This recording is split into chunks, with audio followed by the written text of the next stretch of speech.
cette année-ci, vous avez, comme à l'accoutumée, procédé à l'organisation du Grand Gamou de Thiénaba avec les populations, mais aussi avec vos partisans, mais avec vos parents. Comment est-ce que vous avez procédé à cette organisation? Merci beaucoup. Je voulais d'abord rendre grâce à Dieu qui m'a encore une fois de plus cette année donné l'occasion de venir ici à Thiénaba célébrer le Gamou au sein de ma famille. Je dirais toujours même au sein de ma terre natale. Parce qu'aujourd'hui, qui connaît Khalifa Ndiaye, c'est que c'était le petit-fils du fondateur de Thiénaba, Mam Ahmadou Ndak Seck. Donc, comme tous les années, en fait, c'est une longue préparation parce que le seul événement que nous avons ici à Thiénaba, que nous célébrons, c'est la naissance du prophète Mohammed sallallahu alayhi wa sallam. Donc, partout où on peut se trouver dans le monde, on va s'organiser pour être présent ici, à côté de la famille, et vraiment célébrer le Gamou comme on l'a toujours fait, comme nos grands-parents le faisaient, comme nos arrière-grands-parents le faisaient aussi à Thiénaba. Seconde question, en termes d'organisation, quels sont les moyens qui ont été mis à la portée de vos parents et des populations?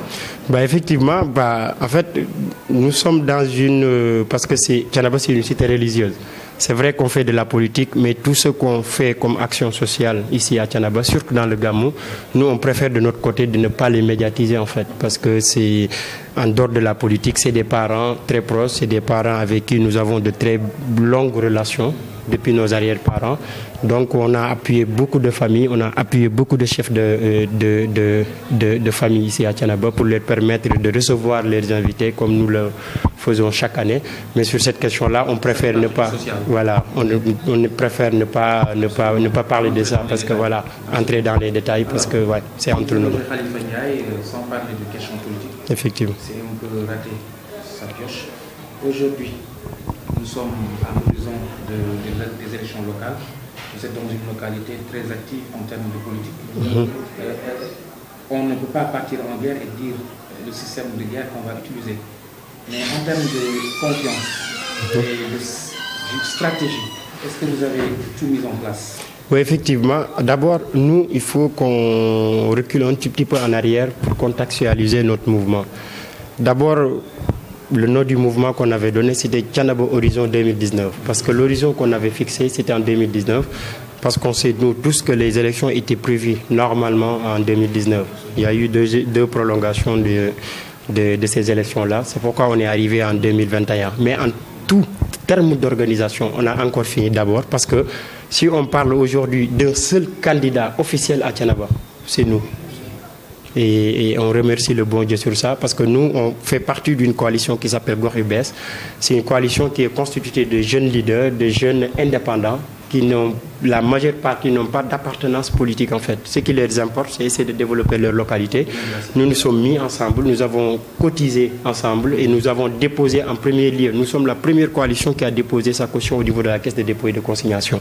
Donc aujourd'hui, ici à Thiénaba, nous sommes le seul candidat officiel pour le moment. Les gens de Benno Bokk Yakaar, ils sont en train de se chamailler parce qu'ils attendent toujours quelqu'un qui n'est pas de Thiénaba qui décide à leur place. Parce que le président de la République, il n'habite pas à Thiénaba. Il ne connaît pas les réalités, même s'il est la personne la mieux informée, comme on dit toujours, il ne connaît pas les vraies réalités de Thiénaba. Donc, eux, ils préfèrent attendre une personne qui est externe à Thiénaba décider à leur place. Les autres coalitions aussi, idem. Mais nous, on a prévu de prendre notre propre responsabilité. Aujourd'hui, nous sommes, en termes d'organisation, nous avons fini tout. Dans tous les villages, nous avons des représentants et nous avons fait des actions sociales. Dans tous les villages, les 38 villages de la commune. Et pour dire, comme ce que j'ai dit récemment à un de vos confrères, nous avons bouclé presque nos listes. On attend que le 29 pour faire la déclaration de candidature et déposer nos listes auprès des autorités administratives. Le mal se soigne à la racine. Aujourd'hui, il y a des mots qui gangrènent. Quel est le problème? Qu'est-ce qu'il y a? Qu'est-ce qui vous a véritablement poussé à dire non, basta, c'est fini, on va aller prendre entre nos mains? Si je vous le dis en deux mots, c'est que tous les signaux sont en rouge à Thiénaba. Tous les signaux sont en rouge. Vous prenez l'éducation aujourd'hui.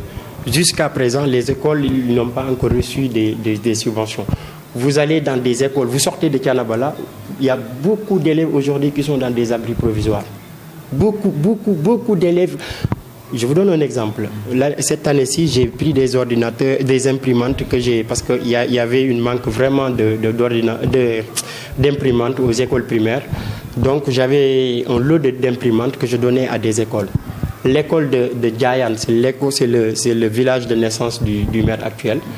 J'avais prévu même d'amener une imprimante là-bas, mais il a été refusé parce que sous prétexte langue nationale, je ne sais pas quoi. Mais le maire actuel, il peut rien faire. C'est ma conviction profonde. Quelqu'un qui ne sait ni lire ni écrire en langue française, ni lire ni écrire en arabe, ni lire ni écrire dans une autre langue, comment il peut développer une localité? Donc à Thiénaba, tout est en rouge.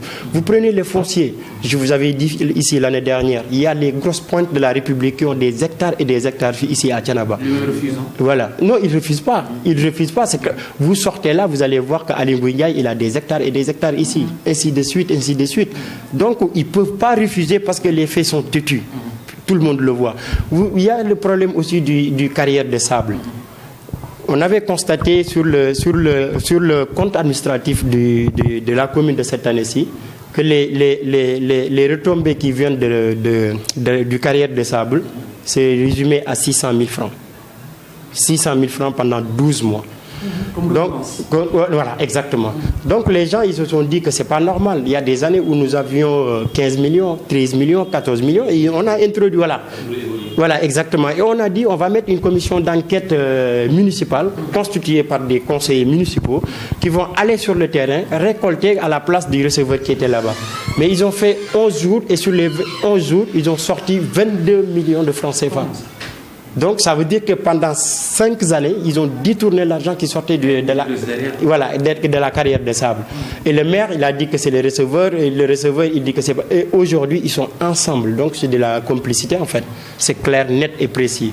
Si on prend aussi le domaine de la santé, moi je pense qu'une cité religieuse comme Thiénaba, ils reçoivent des millions de personnes par année.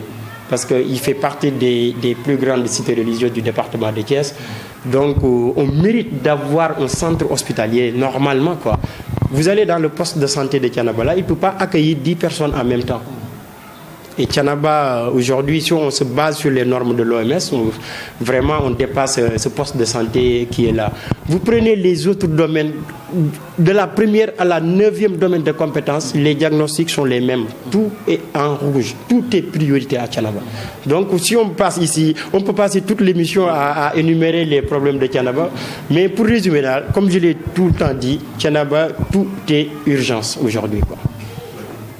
Sur la jeunesse. Parce que Khalifa seul, il ne peut rien faire. Mais aujourd'hui, si on a ce niveau de confiance-là, c'est parce que une bonne frange de la population de Thiénaba et surtout de la jeunesse est derrière nous. C'est ça qui nous a donné cette confiance-là.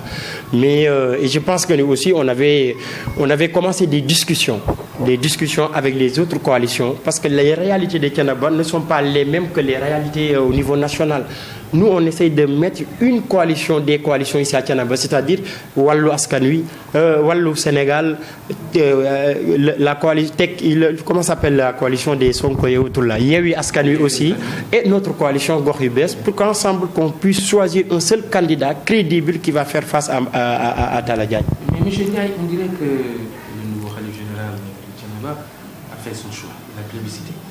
Êtes-vous surpris de ce plébiscite qui a été fait sur... Non,